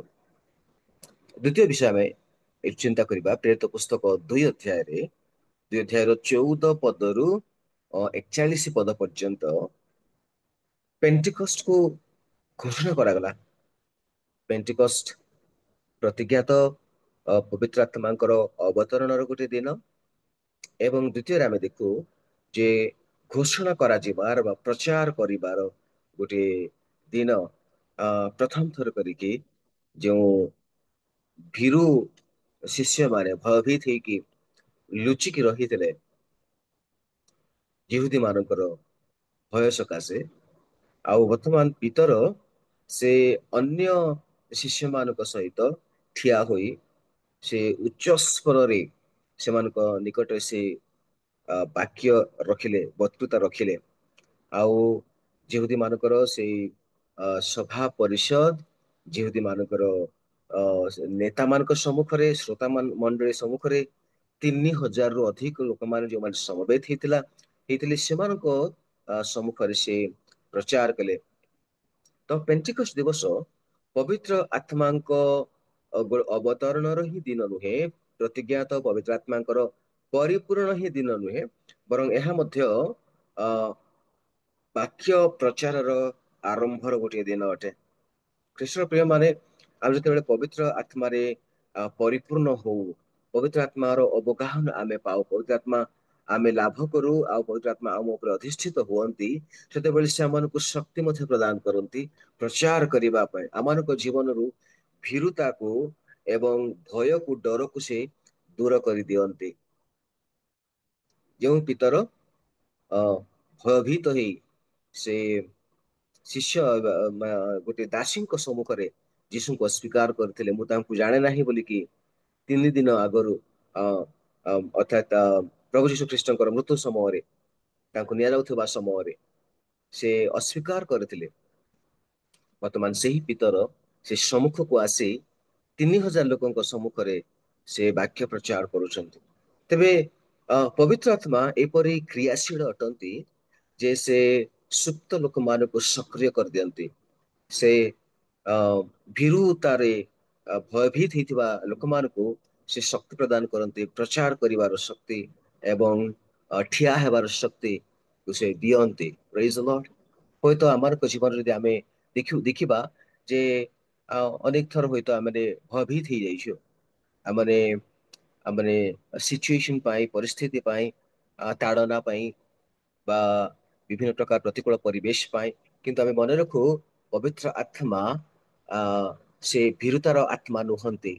ବାକ୍ୟ ଲେଖା ଅଛି, ଆଉ ତିମୋଥୀଙ୍କୁ ପାଉଲ ଲେଖିଲେ, ତୁମେ ସୁବୁଦ୍ଧିର ଆତ୍ମା ପାଇଛ, ତୁମେ ଶକ୍ତି ଆଉ ଭରସାର ଆତ୍ମା ପାଇଛ, ତୁମେ ଭୀରୁତାର ଆତ୍ମା ପାଇନାହ। ପବିତ୍ର ଆତ୍ମା ଆସିଲେ ସେ ଭୟକୁ ଏବଂ ଆଶଙ୍କାକୁ ଦୂର କରନ୍ତି। ପ୍ରେଜ ଦ ଲର୍ଡ, ହାଲେଲୁୟା। ଆଉ ଅ ଆମମାନଙ୍କ ଜୀବନ ଯେତେବେଳେ ପବିତ୍ର ଆତ୍ମା, ହଁ ଆମେ ସମସ୍ତେ ପାଇଛୁ, ମୁଁ ଅ ବାରଣ କରୁନାହିଁ ବା କାହାକୁ କେହି ପାଇନାହାନ୍ତି ବୋଲି କହୁନାହିଁ, କିନ୍ତୁ ପବିତ୍ର ଆତ୍ମା ଯେତେବେଳେ ସେ ଅଭିଷେକ କରନ୍ତି, ପବିତ୍ର ଆତ୍ମା ଅବତରଣ କରନ୍ତି, ସେତେବେଳେ ସେ ବିଭିନ୍ନ ବରଦାନକୁ ଆମମାନଙ୍କ ନିକଟରେ ଦେଇଥିବା ଦାନ ବରଦାନକୁ ସେ ବ୍ୟବହାର କରନ୍ତି ଏବଂ ଘୋଷଣା କରିବା ପାଇଁ, ବିଶେଷ କରି ସୁସମାଚାରକୁ ଘୋଷଣା କରିବା ପାଇଁ ସେ ଶକ୍ତି ପ୍ରଦାନ କରନ୍ତି। ପ୍ରେଜ ଦ ଲର୍ଡ, ହାଲେଲୁୟା। ଆମମାନଙ୍କର ଚତୁଃପାର୍ଶ୍ୱରେ ବର୍ତ୍ତମାନ ଭୟର ବାତାବରଣ, ବିଶେଷ କରି ଅ ଏଇ କିଛି ମାସ ହେଲାଣି, ପ୍ରାୟ ବର୍ଷେ ହେଲାଣି, ଓଡିଶା ଗୋଟେ ଅ ଖ୍ରୀଷ୍ଟୀୟ ସମ୍ପ୍ରଦାୟ ପାଇଁ ସାରା ଭାରତରେ ବିଶେଷ କରି, ଆଉ ବିଦେଶରେ ମଧ୍ୟ ବର୍ତ୍ତମାନ ଲୋକମାନେ ଓଡିଶାକୁ ଓଡିଶା ପାଇଁ ବିଶେଷ ପ୍ରାର୍ଥନା ଚାଲିଛି। ଓଡିଶାରେ କିଛି ନା କିଛି ପ୍ରତିଦିନ ସମସ୍ୟା ସବୁ ଘଟି ଚାଲିଛି, ଆଉ ବିରୋଧ, ପୁଣି ଆକ୍ରମଣ, ଆଉ ତାଡନା, ଏଇ ସମସ୍ତ ଓଡିଶାରେ ଘଟି ଚାଲିଛି। କିନ୍ତୁ ଅ ମୁଁ ବିଶ୍ୱାସ କରେ ଯେ ସୁସମାଚାର କେବେ ମଧ୍ୟ ବନ୍ଦ ହବ ନାହିଁ। ସୁସମାଚାର ପ୍ରଚାର ପ୍ରସାର କେବେ ମଧ୍ୟ ବନ୍ଦ ହବ ନାହିଁ। ଯେଉଁମାନେ ପବିତ୍ର ଆତ୍ମାଙ୍କର ଶକ୍ତି ଲାଭ କରିଛନ୍ତି, ପବିତ୍ର ଆତ୍ମାଙ୍କର ବରଦାନ ପାଇଛନ୍ତି, ଯେଉଁମାନଙ୍କ ଉପରେ ପବିତ୍ର ଆତ୍ମା ଅବତରଣ ହେଇଛନ୍ତି, ଆଉ ସେମାନଙ୍କୁ ଶକ୍ତି ଦେବେ ପ୍ରଚାର କରିବା ପାଇଁ, ଭୀରୁତାର ଆତ୍ମାକୁ ଦୂର କରିବେ, ସାହସିକ ହେବା ପାଇଁ ସାହାଯ୍ୟ କରିବେ, ଆଉ ପ୍ରଭୁଙ୍କ ବାକ୍ୟ ବିତରଣ କରିବା ପାଇଁ ଶକ୍ତି ଦେବେ। ତେବେ ଆମେ ପ୍ରଥମ ଦେଖିଲୁ ପେଣ୍ଟିକଷ୍ଟ ଦିବସ ପ୍ରତିଜ୍ଞାତ ଦିବସ, ଯାହା ପ୍ରଭୁ ଯୀଶୁ ଖ୍ରୀଷ୍ଟଙ୍କ ଠାରୁ ପାଇଥିବା ପ୍ରତିଜ୍ଞାତ ପବିତ୍ର ଆତ୍ମାଙ୍କ ସମ୍ବନ୍ଧରେ ପୂରଣ ହୋଇଥିବା ଆମେ ଦେଖିବାକୁ ପାରୁଛୁ। ଏବଂ ଦ୍ୱିତୀୟରେ ଆମେ ଦେଖିଲୁ ପେଣ୍ଟିକଷ୍ଟ ପ୍ରୋକ୍ଲେମ୍ଡ, ପେଣ୍ଟିକଷ୍ଟ ଦିବସରେ ଘୋଷଣା କରାଯିବାର, ପ୍ରଚାର କରାଯିବାର ଗୋଟିଏ ଦିନ ଅଟେ। ପ୍ରେରିତ ପୁସ୍ତକ 3 ଅଧ୍ୟାୟକୁ ଯେତେବେଳେ ଆମେ ଯାଉ, ପ୍ରେରିତ ପୁସ୍ତକ 3 ଅଧ୍ୟାୟରେ ପେଣ୍ଟିକଷ୍ଟ ଦିବସକୁ ଆମେ କହିପାରିବା ଯେ ପ୍ରାକ୍ଟିସ କରାଗଲା। Pentecost was practised. କେମିତି ନା, ପବିତ୍ର ଆତ୍ମା ଯେତେବେଳେ ଅବତରଣ କଲେ, ସେ ଶକ୍ତି ପ୍ରଦାନ କଲେ କେବଳ ପ୍ରଚାର କରିବା ପାଇଁ ନୁହେଁ, ଆଶ୍ଚର୍ଯ୍ୟ କର୍ମ, ଚିହ୍ନ ଆଉ ଅଦ୍ଭୁତ ଲକ୍ଷଣ ସବୁ ସାଧନ କରିବାର ସେ ଶକ୍ତି ଦାନ କଲେ। ନୁହେଁ କି କେବଳ ପ୍ରଚାର କରିବା ପାଇଁ ହିଁ ନୁହେଁ, କିନ୍ତୁ ସେ ଆଶ୍ଚର୍ଯ୍ୟ କାର୍ଯ୍ୟ କରିବା ପାଇଁ ମଧ୍ୟ ଶକ୍ତି ପ୍ରଦାନ କଲେ। ତାହା 3 ଅଧ୍ୟାୟରେ ଆମେ ଦେଖିବାକୁ ପାରୁଛୁ। 3 ଅଧ୍ୟାୟରେ ପିତର ପୁଣି ଯୋହନ ଯେତେବେଳେ ସେମାନେ ମନ୍ଦିରକୁ ଗଲେ ଅପରାହ୍ନ ସମୟରେ ପ୍ରାର୍ଥନା କରିବା ପାଇଁ, ସେଠି ଜଣେ ମାତୃ ଗର୍ଭରୁ ଖଞ୍ଜ ଜଣେ ଲୋକଙ୍କୁ ମନ୍ଦିର ସମ୍ମୁଖରେ ଭିକ ମାଗୁଥିବାର ସେମାନେ ଦେଖିବାକୁ ପାଇଲେ। ଆଉ ଯେତେବେଳେ ସେ ଭିକ୍ଷୁକ, ଖଞ୍ଜ ଭିକ୍ଷୁକ ଯେତେବେଳେ ହାତ ବଢେଇଲା କିଛି ସାହାଯ୍ୟ ପାଇବା ପାଇଁ, କିଛି ଆଉ ଭିକ ପାଇବା ପାଇଁ ଯେତେବେଳେ ସେ ହାତ ବଢେଇଲା, ପିତର ଆଉ ଯୋହନ ମନ୍ଦିରରେ ପ୍ରବେଶ ହଉଥିବା ବେଳେ ଏଇ ଘଟଣାଟି ଘଟିଛି। ଆଉ ପିତର ତାଙ୍କୁ ସେଠି ଆରୋଗ୍ୟ ପ୍ରଦାନ କରୁଛନ୍ତି। ସେ କୁହନ୍ତି ଯେ ରୂପା କି ସୁନା ଆମ ପାଖରେ ନାହିଁ, କିନ୍ତୁ ଆମ ପାଖରେ ଯାହା ଅଛି ତାହା ଆମେ ତୁମକୁ ଦଉଛୁ। କଣ ଅଛି ନା, ପ୍ରଭୁ ଯୀଶୁ ଖ୍ରୀଷ୍ଟଙ୍କର ନାମ। ଆଉ ସେଇ କ୍ଷଣି ତାହାକୁ ହାତ ଧରିକି ଉଠାଇଲେ, ଆଉ ସେ ଲୋକଟି ତତ୍କ୍ଷଣାତ୍ ଲେଖା ଅଛି ଆପଣ ପାଦ ଆଉ ଗୋଡର ଗଣ୍ଠି ସବୁ ତାର ଖୋଲିଗଲା, ବଳ ପାଇଲେ, ଏବଂ ସେ କୁଦା ମାରି ଠିଆ ହେବାକୁ ଲାଗିଲେ, ଚାଲିବାକୁ ଲାଗିଲେ, ଏବଂ ସେ ଚାଲୁ ଚାଲୁ କୁଦା ମାରୁ ମାରୁ ଈଶ୍ୱରଙ୍କୁ ପ୍ରଶଂସା କରିବାକୁ ଲାଗିଲେ, ଆଉ ମନ୍ଦିରରେ ସେ ପ୍ରବେଶ କଲେ। ପ୍ରେଜ୍ ଦ ଲର୍ଡ। ପେଣ୍ଟିକଷ୍ଟ ଦିବସରେ ଘଟିଥିବା ବା ପେଣ୍ଟିକଷ୍ଟ ଦିବସ ପରେ ଘଟିଥିବା ଆଶ୍ଚର୍ଯ୍ୟ କର୍ମକୁ ଯଦି ଆମେ ଦେଖୁ ପ୍ରେରିତ ପୁସ୍ତକରେ, ଏହା କେବଳ ପ୍ରତିଜ୍ଞାତ ପବିତ୍ର ଆତ୍ମାଙ୍କର ପରିପୂର୍ଣ୍ଣତାର ଦିନ ନୁହେଁ, ଏହା ମଧ୍ୟ ଘୋଷଣା କରିବାର ଦିନ, ଈଶ୍ୱରଙ୍କ ରାଜ୍ୟର, ଈଶ୍ୱରଙ୍କ ବାକ୍ୟର ଘୋଷଣା କରିବାର ଦିନ, ଏବଂ ଆଶ୍ଚର୍ଯ୍ୟ କାର୍ଯ୍ୟ ଆରମ୍ଭ ହଉଥିବାର ଗୋଟିଏ ଦିନ ଥିଲା। ପ୍ରେଜ୍ ଦ ଲର୍ଡ। ଏହି ଦିନ ପରେ ଶିଷ୍ୟମାନଙ୍କ ଦ୍ୱାରା ପରମେଶ୍ୱର ଆଶ୍ଚର୍ଯ୍ୟ କାର୍ଯ୍ୟ ସବୁ କିପରି ସାଧନ କଲେ ତାହା ଆମେ ଦେଖିବାକୁ ପାରୁ। ଖ୍ରୀଷ୍ଟର ପ୍ରିୟ ପ୍ରଭୁଙ୍କ ଲୋକମାନେ, ପବିତ୍ର ଆତ୍ମା ଯେତେବେଳେ ସେ ଆମମାନଙ୍କ ଉପରେ ଅବତୀର୍ଣ୍ଣ ହୁଅନ୍ତି, ଆପଣଙ୍କୁ ଆଉ ମୋ ଉପରେ ଯେତେବେଳେ ଅବତୀର୍ଣ୍ଣ ହୁଅନ୍ତି, ସେ ଆମମାନଙ୍କୁ ପ୍ରଚାର କରିବା ପାଇଁ ଶକ୍ତି ଦିଅନ୍ତି, ବାକ୍ୟ ଘୋଷଣା କରିବା ପାଇଁ ଶକ୍ତି ଦିଅନ୍ତି, ଏବଂ ସେ ସୁସ୍ଥ କରିବାର, ଆରୋଗ୍ୟ କରିବାର ବିଭିନ୍ନ ଦାନ, ବରଦାନ, ଚିହ୍ନ ଏବଂ ଅଦ୍ଭୁତ ଲକ୍ଷଣ ମଧ୍ୟ ସେ ପ୍ରଦାନ କରନ୍ତି। ପ୍ରେଜ ଦ ଲର୍ଡ। ଆଉ ସେଇ ସମୟ ଠାରୁ ଆଜି ପର୍ଯ୍ୟନ୍ତ ମଣ୍ଡଳୀ ଦ୍ଵାରା ପରମେଶ୍ୱର ଅନେକ ସୁସ୍ଥ ଆରୋଗ୍ୟ କରିବାର ବରଦାନ ସବୁ ଆମମାନଙ୍କ ଦ୍ଵାରା ପରମେଶ୍ୱର ଦେଇ ଚାଲିଛନ୍ତି ଆମମାନଙ୍କ ପାଖରେ। ଆଉ ସେଥିପାଇଁ ଆମେ ପ୍ରାର୍ଥନା କରୁ, ସେଥିପାଇଁ ଆମେ ସାକ୍ଷ୍ୟ ଦେଉ, ସେଥିପାଇଁ ଅନେକ ଲୋକମାନେ ଆଜି ପ୍ରଭୁଙ୍କ ନିକଟକୁ ଆସିଛନ୍ତି। ପ୍ରଭୁ କିପରି ସେମାନଙ୍କୁ ଆରୋଗ୍ୟ କଲେ, ପ୍ରଭୁ କିପରି ସେମାନଙ୍କୁ ଶକ୍ତି ଦେଲେ, ପ୍ରଭୁ କିପରି ସେମାନଙ୍କୁ ଶଯ୍ୟାରୁ ଉଠାଇଲେ। କି ତ ପେଣ୍ଟିକଷ୍ଟ ଦିବସ ଯେତେବେଳେ ଆମେ ଦେଖୁ, ପରମେଶ୍ୱର ଶିଷ୍ୟମାନଙ୍କ ଦ୍ଵାରା ସିଧାସଳଖ ଆଶ୍ଚର୍ଯ୍ୟ କର୍ମ କରିବାର ଘଟଣାକୁ ଆମେ ଦେଖିବାକୁ ପାରୁ, ଯାହା ପ୍ରତ୍ୟେକ ମଣ୍ଡଳୀରେ, ପ୍ରତ୍ୟେକ ଖ୍ରୀଷ୍ଟ ବିଶ୍ୱାସୀ ମାନଙ୍କ ଜୀବନରେ, ପ୍ରତ୍ୟେକ ପାଳକ ପ୍ରଚାରକ ମାନଙ୍କ ଜୀବନରେ ଗୋଟେ ଅଂଶ ବିଶେଷ ହେବା ଆବଶ୍ୟକ। ପ୍ରେଜ ଦ ଲର୍ଡ। ବାକ୍ୟରେ ଲେଖା ଅଛି ଯେ ଏହି ସବୁ ଚିହ୍ନ ତୁମର ଅନୁବର୍ତ୍ତୀ ହବ। କେବଳ ପାଳକ ମାନଙ୍କର ନୁହେଁ, କେବଳ ପ୍ରଚାରକ ମାନଙ୍କର ନୁହେଁ, ସବୁ ଖ୍ରୀଷ୍ଟ ବିଶ୍ୱାସୀ ମାନଙ୍କର ଚିହ୍ନ ସବୁ ଅନୁବର୍ତ୍ତୀ ହେବ। ତୁମେ ହସ୍ତରେ ସର୍ପ ଧରିବ, ତୁମେ ବିଛା ଯଦି ତୁମକୁ କାମୁଡିବ ତୁମର କିଛି କ୍ଷତି ହବ ନାହିଁ। ଆଉ ତୁମେ ଯଦି କୌଣସି ପ୍ରାଣନାଶକ ପଦାର୍ଥ ଭୋଜନ କରିବ ବା ପାନ କରିବ ତୁମର କିଛି କ୍ଷତି ହବ ନାହିଁ, ଇତ୍ୟାଦି ଇତ୍ୟାଦି ବିଷୟ। ରୋଗୀ ମାନେ ସୁସ୍ଥ ହେବେ, ଭୂତ ମାନେ ଛାଡି ଚାଲିଯିବେ। ଆଉ ପ୍ରଭୁ ଯୀଶୁ କହିଲେ ମୋ ଠାରୁ ମଧ୍ୟ ଅଧିକ ଆଶ୍ଚର୍ଯ୍ୟକର ମୁଁ ତୁମେ ସାଧନ କରିବ, ମୋ ଠାରୁ ମଧ୍ୟ ବଡ ବଡ କାର୍ଯ୍ୟ ତୁମେ କରିବ। ପ୍ରଭୁ ଯୀଶୁ ଏ କଥା କହିଲେ। ଆଉ କେତେବେଳେ ତାହା ସମ୍ଭବ ହବ? ଯେତେବେଳେ ମଣ୍ଡଳୀରେ, ଯେତେବେଳେ ଆମମାନଙ୍କର ଜୀବନରେ ପବିତ୍ର ଆତ୍ମାଙ୍କର ଉପସ୍ଥିତି ବଜେଇକି ରହିବ, ପବିତ୍ର ଆତ୍ମାଙ୍କର ଅବଗାହନ, ପବିତ୍ର ଆତ୍ମାଙ୍କର ଅ ଅବତରଣ ସେ ବଜେଇକି ରହିବ। ଆଉ ସେତେବେଳେ କେବଳ ଆମେ ତାର ପୂର୍ଣ୍ଣତାକୁ ହିଁ ଦେଖିବା ତାହା ନୁହେଁ, ଆମେ ତ ପ୍ରଚାର କରିବାରେ ଶକ୍ତିଯୁକ୍ତ ହବା, ତତ୍ ସହିତ ଆମମାନଙ୍କର ଶିକ୍ଷା ଦ୍ଵାରା, ଆମମାନଙ୍କର ପ୍ରଚାର ଦ୍ଵାରା, ଆମମାନଙ୍କର ହସ୍ତାର୍ପଣ ଦ୍ଵାରା, ଆମମାନଙ୍କର ସ୍ପର୍ଶ ଦ୍ଵାରା ପରମେଶ୍ୱର ଆଶ୍ଚର୍ଯ୍ୟ କାର୍ଯ୍ୟ ସାଧନ କରିବେ। ଆଉ ଅନେକ ଲୋକଙ୍କୁ ପରମେଶ୍ୱର ତାଙ୍କ ନିକଟକୁ ଆଣିବେ। Praise Lord, hallelujah. ଆଜିର ଆଜିର ମଣ୍ଡଳୀ ଯଦି ଆମେ ଦେଖିବା, ଆଜିର ମଣ୍ଡଳୀ ହୁଏତ କହିବାକୁ ଗଲେ ମୁଁ ଏଷ୍ଟାବ୍ଲିଶଡ ଚର୍ଚେସ ଗୁଡାକ ବିଷୟରେ କହୁନାହିଁ, କିନ୍ତୁ ଯେଉଁ ନୂଆ ନୂଆ ମଣ୍ଡଳୀ ସବୁ ପ୍ରଭୁ ଆମମାନଙ୍କ ଦ୍ଵାରା ଗଢିବାରେ ସାହାଯ୍ୟ କରୁଛନ୍ତି, ପ୍ରାୟ ମଣ୍ଡଳୀ ଗୁଡିକରେ ହୁଏତ 80% ଲୋକମାନେ ସେମାନେ ଆଶ୍ଚର୍ଯ୍ୟ କାର୍ଯ୍ୟକୁ ଅନୁଭବ କରି ପ୍ରଭୁଙ୍କ ନିକଟକୁ ଆସିଛନ୍ତି। ଅନେକ ଲୋକମାନେ ହୁଏତ 80% ଥିବେ କିମ୍ବା 90% ଥିବେ। ବହୁତ କ୍ୱଚିତ ଲୋକମାନେ, ବହୁତ କମ ଲୋକମାନେ ଯେଉଁମାନେ ନିଜେ ହୃଦୟଙ୍ଗମ କରି, ନିଜେ ସୁସମାଚାରରେ ବିଶ୍ୱାସ କରି, ଯୀଶୁ ଖ୍ରୀଷ୍ଟଙ୍କୁ ବିଶ୍ୱାସ କରି, ଯୀଶୁ ଖ୍ରୀଷ୍ଟଙ୍କର ସୁସମାଚାରକୁ ଶୁଣି ପରିତ୍ରାଣ ଲାଭ କରିବାର ଲୋକମାନେ କମ, କିନ୍ତୁ ବେଶୀ ପରିମାଣର ଲୋକମାନେ ଆଶ୍ଚର୍ଯ୍ୟ କର୍ମକୁ ଅନୁଭବ କଲା ପରେ ହୁଏତ ସେମାନଙ୍କର ଶାରୀରିକ ସୁସ୍ଥତା କିମ୍ବା ଭୂତଗ୍ରସ୍ତ ହୋଇ ଉଦ୍ଧାର ପାଇଥିବା, ମୁକ୍ତି ପାଇଥିବା ଅବସ୍ଥା, ଆଉ ସେଇ ପରିବେଶରୁ, ସେଇ ପରିସ୍ଥିତିରୁ ସେମାନେ ଆସି ଆଜି ମଣ୍ଡଳୀରେ ଯଦି ଆମେ ସାକ୍ଷ୍ୟ ଶୁଣିବା, ସୁସ୍ଥତାର ସାକ୍ଷ୍ୟ ବହୁତ ଥାଏ, ଆରୋଗ୍ୟତାର ସାକ୍ଷ୍ୟ ବହୁତ ଥାଏ, ନୁହେଁ କି? ମଣ୍ଡଳୀ ଗୁଡିକରେ ଆଶ୍ଚର୍ଯ୍ୟ କରିବାର ସାକ୍ଷ୍ୟ ଆମେ ବହୁତ ଶୁଣୁ। ପ୍ରଭୁ ସୁସ୍ଥ କଲେ, ପ୍ରଭୁ ଆରୋଗ୍ୟ ଦେଲେ, ପ୍ରଭୁ ଭୂତ ଛଡେଇଲେ, ଆମମାନଙ୍କର ସେବା ଦ୍ଵାରା ପ୍ରଭୁ ତାହା କରି ଚାଲିଛନ୍ତି। ପ୍ରେଜ ଦ ଲର୍ଡ, ହାଲେଲୁୟା।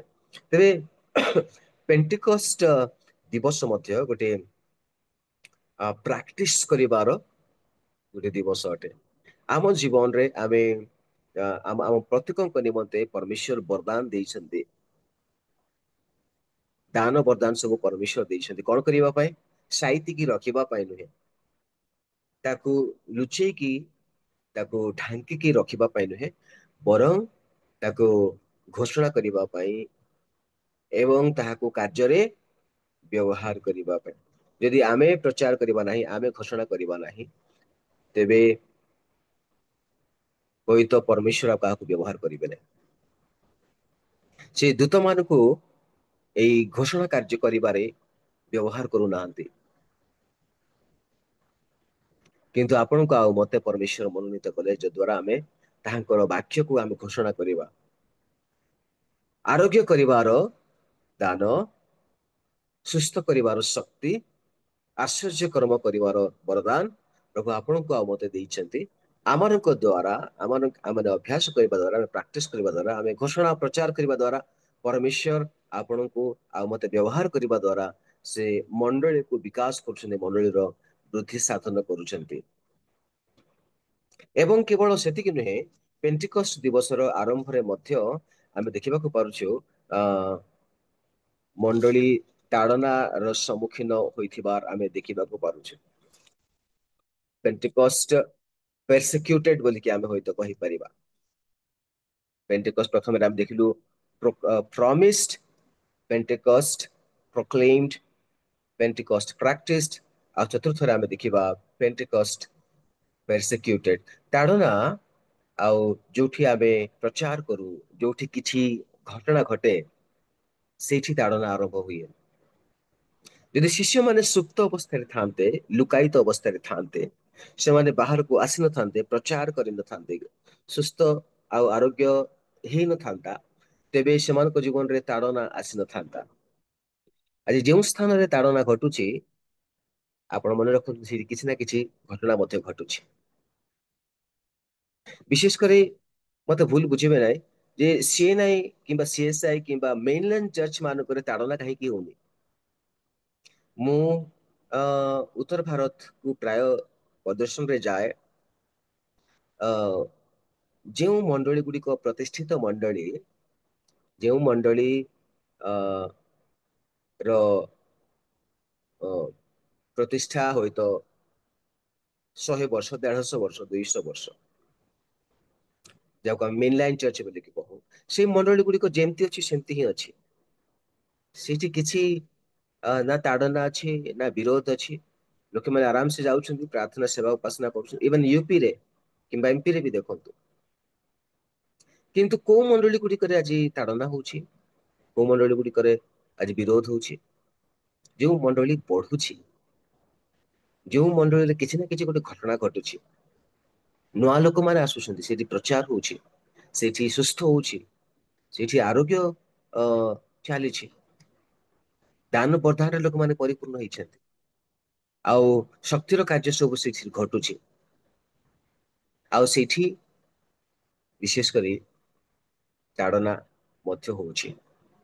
ଆମେ 4 ଅଧ୍ୟାୟକୁ ଯେତେବେଳେ ଆସୁ, ପ୍ରେରିତ ପୁସ୍ତକ 4 ଅଧ୍ୟାୟରେ, 4 ଅଧ୍ୟାୟର 1 ପଦରୁ ଆରମ୍ଭ କରିକି ପୁରା 4 ଅଧ୍ୟାୟ ଯେତେବେଳେ ଆମେ ପାଠ କରିବା, କିମ୍ବା 31 ପଦରେ ଆମେ ପାଠ କରିବା, ସେଇଠି ପିତର ଆଉ ଯୋହନଙ୍କୁ ପ୍ରଥମ ଥର କରିକି ଯିହୁଦୀ ମାନଙ୍କର ମହାସଭାରେ ଠିଆ ହେବାକୁ ପଡିଲା। ଆଉ ସେଇଠି ସେମାନଙ୍କୁ ପ୍ରଶ୍ନ କରାଗଲା, ସେମାନଙ୍କୁ ସେଇଠି ଧମକ ଦିଆଗଲା, ସେଇଠି ସେମାନଙ୍କୁ ଆଉ ବାରଣ କରାଗଲା। ପ୍ରଥମ ଥର ଆରମ୍ଭ ହେଲା ମଣ୍ଡଳୀ ପାଇଁ ତାଡ଼ନା, ଶିଷ୍ୟମାନଙ୍କ ପାଇଁ ବିରୋଧ, ସେଇଠି ପ୍ରଥମ ଥର କରି ଆରମ୍ଭ ହେଲା।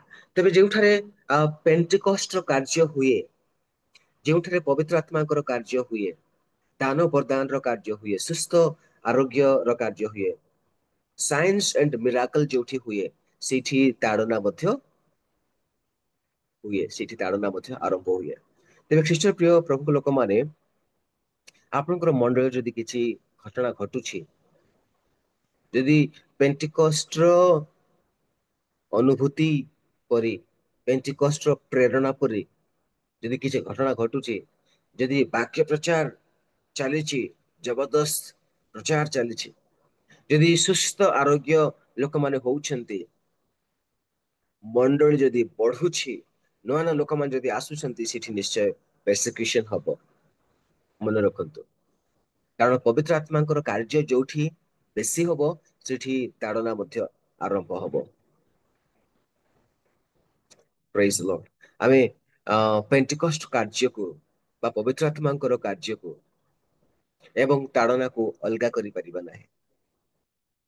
ଆମେ ଆଶ୍ଚର୍ଯ୍ୟ କର୍ମ ହଉ, ପବିତ୍ର ଆତ୍ମା ଓହ୍ଲେଇ ଆସନ୍ତୁ, ସେ ଦାନ ପ୍ରଦାନରେ ପରିପୂର୍ଣ୍ଣ କରନ୍ତୁ, ଏବଂ ଚିହ୍ନ ଚମତ୍କାର ସବୁ କାର୍ଯ୍ୟ ସବୁ ଯଦି ହଉ ବୋଲିକି ଆମେ ଚାହୁଁ ଆମ ମଣ୍ଡଳୀରେ, ତେବେ ଆମେ ମନେ ରଖୁ ଯେ କେବେ ନା କେବେ ଆମକୁ ସେ ତାଡ଼ନାର ସମ୍ମୁଖୀନ ହେଇକି ଯିବାକୁ ପଡିବ। ପ୍ରେଜ୍ ଦ ଲର୍ଡ, ହାଲେଲୁୟା। ପ୍ରଭୁ ଆମକୁ ସାହାଯ୍ୟ କରନ୍ତୁ ଆମମାନଙ୍କ ଜୀବନରେ ସେ ପ୍ରତିଜ୍ଞାତ ପବିତ୍ର ଆତ୍ମାଙ୍କର ଅନୁଭୂତି ଲାଭ କରିବା ପାଇଁ ସାହାଯ୍ୟ କରନ୍ତୁ ଏବଂ ସେ ପବିତ୍ର ଆତ୍ମାଙ୍କ ସମ୍ବନ୍ଧରେ ଘୋଷଣା କରିବା ପାଇଁ ଶକ୍ତିର ସହିତ ପ୍ରଚାର କରିବା ପାଇଁ ସେ ଆମକୁ ବରଦାନ ଦିଅନ୍ତୁ। ତାହାକୁ ଅଭ୍ୟାସ କରିବା ପାଇଁ ଆମମାନଙ୍କ ଜୀବନରେ ସାହାଯ୍ୟ କରନ୍ତୁ ଏବଂ ଯଦି ସମ୍ଭବ ହେଲେ ଯଦି ଆମମାନଙ୍କ ଜୀବନରେ ପ୍ରଭୁ ଆଲାଉ କରନ୍ତି ତେବେ ସେଇ ତାଡ଼ନାକୁ ମଧ୍ୟ ଆସ୍ୱାଦନ କରିବା ପାଇଁ ଦିଅନ୍ତୁ। ତଦ୍ୱାରା ଆମମାନଙ୍କର ଶକ୍ତି ବୃଦ୍ଧି ପାଇବ, ଆମମାନଙ୍କର ସାକ୍ଷ୍ୟ ବୃଦ୍ଧି ପାଇବ, ଆମମାନଙ୍କର ସେବା ମଧ୍ୟ ବୃଦ୍ଧି ପାଇବ। ଯୋଉଠି ତାଡ଼ନା ଅଛି ସେଇଠି ସେବା ଅଛି ବୋଲିକି ମଧ୍ୟ କିଛି ଲୋକ କୁହନ୍ତି। ଯୋଉଠି ଅ ପ୍ରଭୁଙ୍କ ଲୋକମାନେ ରକ୍ତ ଦିଅନ୍ତି ସେଇଠି କଣ କୁହାଯାଏ, the blood of the martyr is the seed of the church ବୋଲିକି କୁହାଯାଏ। ଜଣେ ଖ୍ରୀଷ୍ଟଙ୍କ ପାଇଁ ଶହୀଦ ହେଇଥିବା ବ୍ୟକ୍ତି ବା ଶହୀଦ ହେଇଥିବା ବ୍ୟକ୍ତିର ରକ୍ତ ମଣ୍ଡଳୀର ମଣ୍ଡଳୀ ରୋପଣ ପାଇଁ ଗୋଟେ ବୀଜ ବୋଲିକି କୁହନ୍ତି। ଆଉ ସୁସମାଚାର କାର୍ଯ୍ୟର ବୀଜ, ମଣ୍ଡଳୀ ରୋପଣର କାର୍ଯ୍ୟର ବୀଜ ତାଡନାରୁ ଆରମ୍ଭ ହେଇଥିବାର ଆମେ ଦେଖିବାକୁ ପାରୁଛେ। ଆଉ ଏଇଟା ପରିପୂରକ ଅଟେ, ଏହାକୁ ମଣ୍ଡଳୀର ବୃଦ୍ଧି, ମଣ୍ଡଳୀର ବିକାଶ ତାଡନା ସହିତ ସମାନ ଅଟେ। ଆମମାନେ ଏହାକୁ ଅଲଗା କରିପାରିବା ନାହିଁ। କିନ୍ତୁ ପିତର ଆଉ ଯୋହନ ସେମାନେ ଅଟକି ଯାଇ ନଥିଲେ। ତାଡନାକୁ ଦେଖି ସେମାନେ, ଧମକ ଚମକକୁ ଦେଖି ସେମାନେ ଅଟକି ଯାଇ ନଥିଲେ। ବରଂ ସେମାନେ କହିଥିଲେ ଯେ ଆମେ ତୁମ କଥା ଶୁଣିବୁ ନା ପରମେଶ୍ୱର କଥା ଶୁଣିବୁ। ଆମେ ଯଦି 4 ଅଧ୍ୟାୟକୁ ଦେଖିବା, ସମୟ ନଥିବାରୁ ମୁଁ ସବୁ ଗୋଟେ ଗୋଟେ ପଦକୁ ନେଇକି ପ୍ରାଞ୍ଜଳ ଭାବରେ ବୁଝେଇବା ପାଇଁ ଯାଇପାରୁନାହିଁ। 13 ପଦରେ ଲେଖା ଅଛି, ଆଉ ସେଇ ଯୋଉ ଯିହୁଦୀ ମାନଙ୍କର ସଭାରେ ଥିବା ଲୋକମାନେ, ଅଧ୍ୟକ୍ଷ ମାନେ, ପ୍ରାଚୀନ ମାନେ, ଶାସ୍ତ୍ରୀ ମାନେ, 5 ପଦରେ ଲେଖା ଅଛି, ଯୋଉମାନେ ଆଉ ପିତରଙ୍କୁ ଆଉ ଯୋହନଙ୍କୁ ଡାକିଥିଲେ ସେଇଠି ମହାଯାଜକ ମାନେ ଥିଲେ 5-6 ପଦରେ, ଆଉ ସେଠି ସେମାନଙ୍କ ନାଁ ସବୁ ଦିଆଯାଇଛି। ସେମାନେ 13 ପଦକୁ ଯାଆନ୍ତୁ, ସେମାନେ ପିତର ଓ ଯୋହନଙ୍କ ସାହସ ଦେଖି ସେମାନେ ଯେ ଅଶିକ୍ଷିତ ଓ ଅଜ୍ଞାନ ଲୋକ ଏହା ବୁଝି ଚମତ୍କୃତ ହେଲେ। ପ୍ରେଜ୍ ଦ ଲର୍ଡ, ହାଲେଲୁୟା। ଆଉ ଯୀଶୁ ଯେ ସେମାନଙ୍କ ସାଙ୍ଗରେ ଥିଲେ ତାହା ସେମାନଙ୍କୁ ଚିହ୍ନିଲେ। ଯେତେବେଳେ ସମସ୍ୟା ଆସେ, ଯେତେବେଳେ persecution ଆସେ ମଣ୍ଡଳୀକୁ, ସେତେବେଳେ ଅ ବିଶ୍ୱାସୀ ମାନଙ୍କୁ, ବାଳକ ମାନଙ୍କୁ ସାହସିକ କରେ। ପ୍ରେଜ୍ ଦ ଲର୍ଡ। ଯେତେବେଳେ ଆମେ ମଣ୍ଡଳୀ ଯେତେବେଳେ ତାଡନା ମଧ୍ୟ ଦେଇଯାଏ, ଆମମାନଙ୍କୁ ସାକ୍ଷ୍ୟ ମିଳେ, ଆମମାନଙ୍କୁ ଆଉ ଅ ସାକ୍ଷୀ ହେବା ପାଇଁ ଆମମାନଙ୍କୁ ପ୍ରସ୍ତୁତ କରେ, ସାହାଯ୍ୟ କରେ। ତାହା ଆଗାମୀ ପିଢି ପାଇଁ ଗୋଟେ ଆଦର୍ଶ ହୁଏ, ଗୋଟେ ଉଦାହରଣ ହୁଏ। ଆଉ ମଣ୍ଡଳୀ, ଜୀବନ୍ତ ମଣ୍ଡଳୀ ଗୁଡିକ, ଯେଉଁ ମଣ୍ଡଳୀ ଗୁଡିକରେ ଆଜି ଆତ୍ମାଙ୍କର କାର୍ଯ୍ୟ ଚାଲିଛି, ପବିତ୍ର ଆତ୍ମାଙ୍କର ଅବଗାହନର କାର୍ଯ୍ୟ ଚାଲିଛି, ଦାନ ପ୍ରଦାନର କାର୍ଯ୍ୟ ଚାଲିଛି, ପବିତ୍ର ଆତ୍ମାଙ୍କର ଶକ୍ତି ଆଉ ଚିହ୍ନ, ପୁଣି ଅଦ୍ଭୁତ ଲକ୍ଷଣ ସବୁ ଚାଲିଛି। ଆଉ ସେହି ଅ ମଣ୍ଡଳୀ ଗୁଡିକରେ ଆମେ ସାହସିକ ଲୋକମାନଙ୍କୁ ଦେଖିବାକୁ ପାରୁ। ସେ ମଣ୍ଡଳୀ ଗୁଡିକରେ ଆତ୍ମାଙ୍କର କାର୍ଯ୍ୟ ହଉଥିବାର ଆମେ ଦେଖିବାକୁ ପାରୁ। ଚିହ୍ନ, ଚମତ୍କାର, ଆଶ୍ଚର୍ଯ୍ୟ କର୍ମ ହଉଥିବାର ଆମେ ଦେଖିବାକୁ ପାରୁ। ତ ଆମମାନଙ୍କୁ କଣ କରିବା ପାଇଁ ପଡିବ? ସେଥିପାଇଁ ପବିତ୍ର ଆତ୍ମାକୁ ପରମେଶ୍ୱର ବରଦାନ ଭାବରେ ଦେଇଛନ୍ତି। ପ୍ରଭୁ ଯୀଶୁ କହିଲେ ଯେ ମୁଁ ଗଲା ପରେ ପବିତ୍ର ଆତ୍ମା ତୁମମାନଙ୍କ ନିକଟକୁ ପଠେଇବି। ସେ ପବିତ୍ର ଆତ୍ମାକୁ ଅଲରେଡି ପଠେଇ ସାରିଛନ୍ତି। କିନ୍ତୁ ଆମମାନଙ୍କୁ ବର୍ତ୍ତମାନ କଣ କରିବାର ଅଛି? ଆମମାନେ କଣ କରିବା? ଯେତେବେଳେ ଆମେ ପ୍ରଥମ କରନ୍ତି 15 ଅଧ୍ୟାୟ ଏବଂ ଅ କ୍ଷମା କରିବେ, ପ୍ରଥମ କରନ୍ତି ପୁସ୍ତକକୁ ଆମେ ପାଠ କରୁ 12 ଅଧ୍ୟାୟ ଏବଂ 14 ଅଧ୍ୟାୟକୁ ଦାନ ପ୍ରଦାନ ବିଷୟରେ କରନ୍ତି ପୁସ୍ତକରେ ତାହା ଆମେ ଦେଖିବାକୁ ପାରୁଛୁ। ଆତ୍ମିକ ଦାନ ବିଷୟରେ ଏବଂ ଅ ବରଦାନର ବ୍ୟବହାର ବିଷୟରେ ଆମେ ସେଠି ଦେଖିବାକୁ ପାରୁ। ଯେତେବେଳେ ଜଣେ ବ୍ୟକ୍ତି ଦାନ ବରଦାନ ପାଏ, ଆତ୍ମିକ ଦାନ ସବୁ ପାଏ, ପେଣ୍ଟିକଷ୍ଟର ଅନୁଭୂତିକୁ ଯେତେବେଳେ ପାଏ, ସେ କଣ କରିବା ଦରକାର?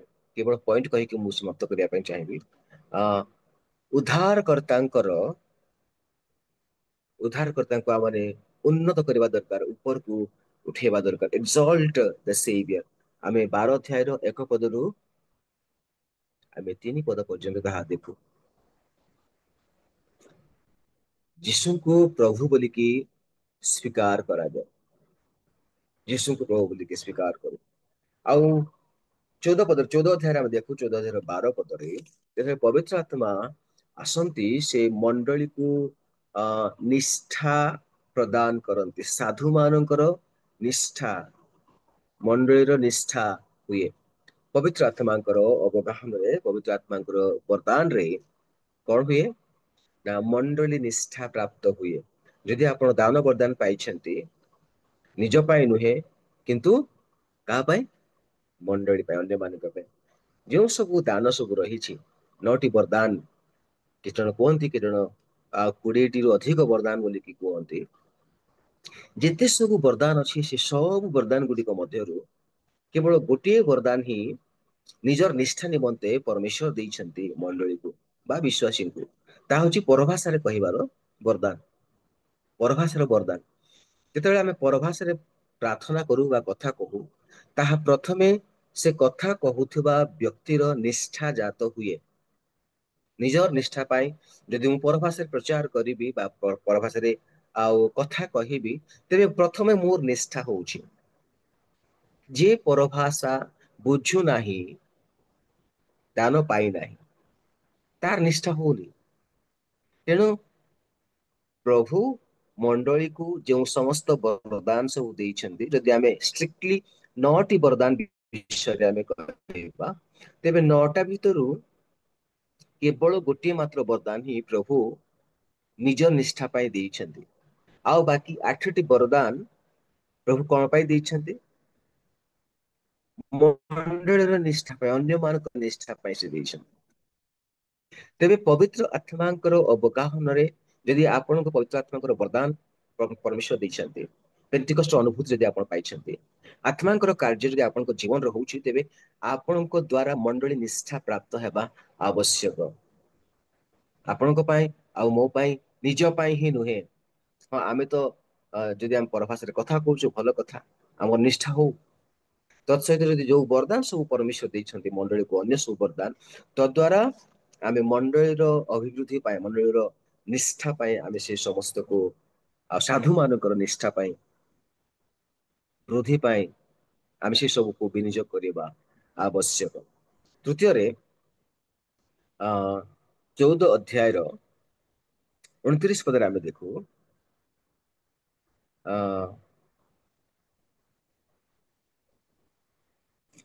ଆମେ କଣ କଣ କରିବାର ଅଛି? ତାହା ଘୋଷଣା କରିବାର ଅଛି।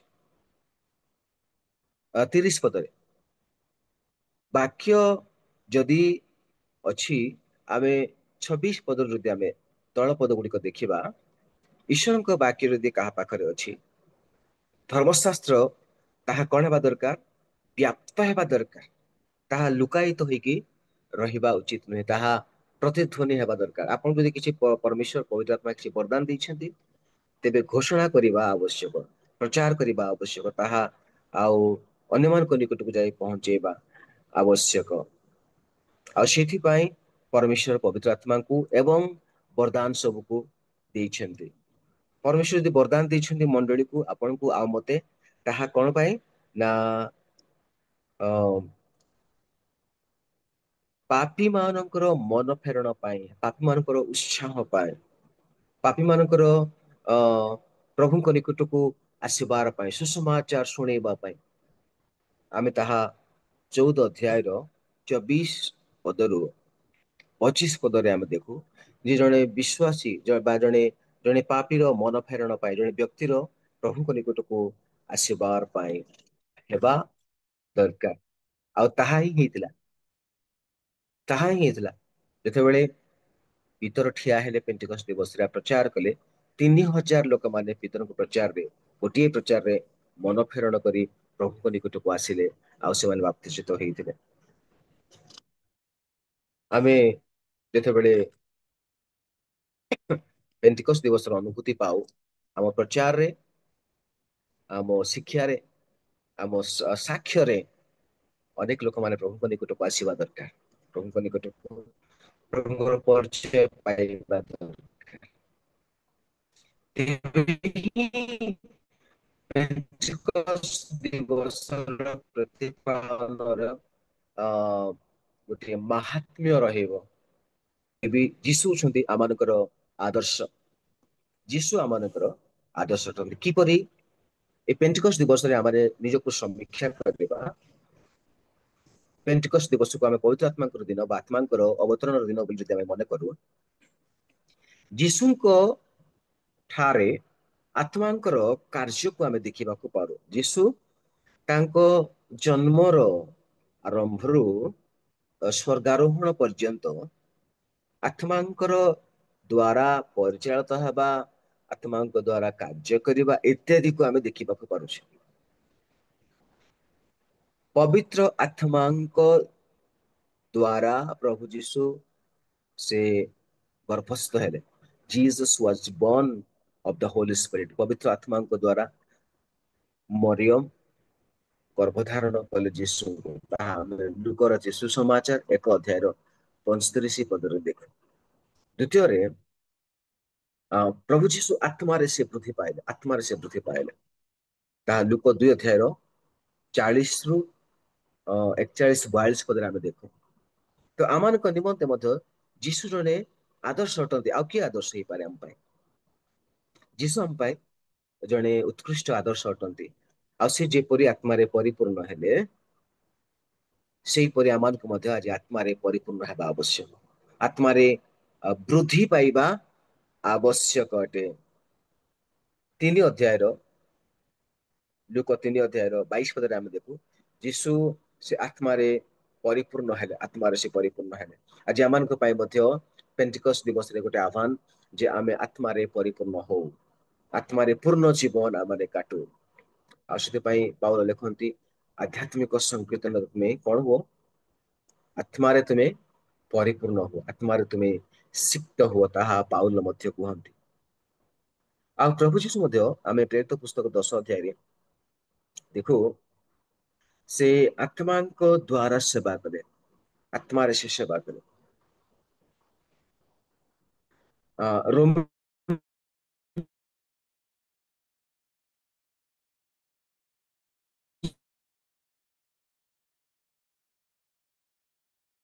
ସେଟା 8 ଅଧ୍ୟାୟର 11 ପଦରେ ଆମେ ଦେଖୁ, ସେମାନଙ୍କର ଶକ୍ତିରେ ହେଇଥିଲା ପବିତ୍ର କୁହାଯାଏ।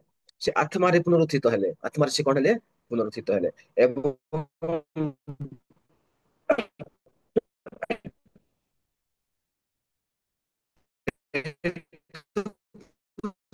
ପୁସ୍ତକ 1 ଅଧ୍ୟାୟର 2 ପଦ ହେଲେ ଆତ୍ମାଙ୍କ ଦ୍ଵାରା ହିଁ ସେ ଉଦ୍ଧକୁ ତାଙ୍କର ଆରମ୍ଭ ଆଉ ପୃଥିବୀରେ ତାଙ୍କର କାର୍ଯ୍ୟ ପୁଣି ଊର୍ଦ୍ଧ୍ୱକୁ ନୀତ ହେବା ପର୍ଯ୍ୟନ୍ତ ପବିତ୍ର ଆତ୍ମାଙ୍କର ସମ୍ପର୍କକୁ ଆମେ ଦେଖିବାକୁ ପାରୁ। ଯଦି ଯୀଶୁଙ୍କୁ ଏଇ ପୃଥିବୀରେ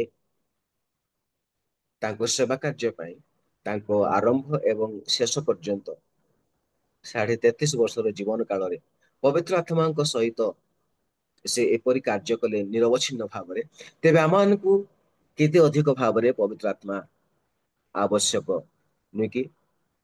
ଯୀଶୁ ଆମମାନଙ୍କର ଆଦର୍ଶ ଅଟନ୍ତି। ସେ ଆତ୍ମାରେ ଗର୍ଭସ୍ଥ ହେଲେ, ଆତ୍ମାରେ ବଢିଲେ, ଆତ୍ମାରେ ପରିପୂର୍ଣ୍ଣ ହେଲେ, ଆତ୍ମାରେ ସେ ସେବା କଲେ, ଘୋଷଣା କଲେ, ପ୍ରଚାର କଲେ ଏବଂ ଅ ସେ ଆତ୍ମାରେ ପୁନରୁତ୍ଥିତ ହେଲେ, ଆତ୍ମାଙ୍କ ଦ୍ଵାରା ପୁନରୁତ୍ଥିତ ହେଲେ ଏବଂ ସେ ଆତ୍ମାଙ୍କ ଦ୍ଵାରା ଊର୍ଦ୍ଧ୍ୱକୁ ମଧ୍ୟ ନିଆଗଲେ। ଆମମାନଙ୍କର ସେବା କାର୍ଯ୍ୟ ଆତ୍ମାରେ ପରିପୂର୍ଣ୍ଣ ହେବାର ଗୋଟେ ସେବା କାର୍ଯ୍ୟ ହଉ। ପ୍ରଭୁ ଆମମାନଙ୍କର ଆଦର୍ଶ ହୁଅନ୍ତୁ। ଆମମାନଙ୍କର ସେବା କାର୍ଯ୍ୟକୁ, ଆମମାନଙ୍କର ଜୀବନକୁ, ଆମମାନଙ୍କର ମଣ୍ଡଳୀକୁ, ଆମମାନଙ୍କର ପରିବାରକୁ ଗୋଟେ ଆତ୍ମାରେ ପରିପୂର୍ଣ୍ଣ ହଉଥିବା, ଆତ୍ମାରେ ଜୀବନ ଯାପନ କରୁଥିବା ଗୋଟେ ମଣ୍ଡଳୀ ହେବା ପାଇଁ ପ୍ରଭୁ ସାହାଯ୍ୟ କରନ୍ତୁ। ଏଇ ସମସ୍ତ ବାକ୍ୟ ଦ୍ଵାରା ପ୍ରଭୁ ଗୌରବ ପାଆନ୍ତୁ। ପୁନର୍ବାର ଧନ୍ୟବାଦ ଜଣାଏ କର ସାରଙ୍କ ନିକଟରେ ସୁନ୍ଦର ସୁଯୋଗ ସକାଶେ। ପ୍ରଭୁ ଆମ ପ୍ରତ୍ୟେକଙ୍କୁ ଆଶୀର୍ବାଦ କରନ୍ତୁ। ଧନ୍ୟବାଦ।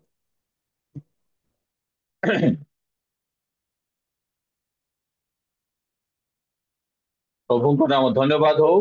ଆଉ ପ୍ରଭୁଙ୍କର ଦାସଙ୍କ ଦ୍ଵାରା ପ୍ରଭୁ ତମ ବାକ୍ୟ ପ୍ରଦାନ କରିଅଛନ୍ତି, ଯାହାକି ପେଣ୍ଟିକସ୍ ଦିବସରେ ପବିତ୍ର ଆତ୍ମା କିପରି କାର୍ଯ୍ୟ କରିଥିଲା ସମସ୍ତ ବିବରଣୀ ଆମମାନଙ୍କୁ ଜଣାଇଅଛନ୍ତି। ଅନେକ ରେଫରେନ୍ସ ମଧ୍ୟ ଦେଇ ଅଛନ୍ତି। ପ୍ରଭୁ ତାଙ୍କୁ ଏହିପରି ଆଶୀର୍ବାଦ କରନ୍ତୁ, ଆହୁରି ଆହୁରି ତାଙ୍କ ରାଜ୍ୟରେ ତାଙ୍କୁ ବ୍ୟବହାର କରନ୍ତୁ। ଥ୍ୟାଙ୍କ ୟୁ ସାର୍, ପ୍ରେଜ୍ ଦ ଲର୍ଡ।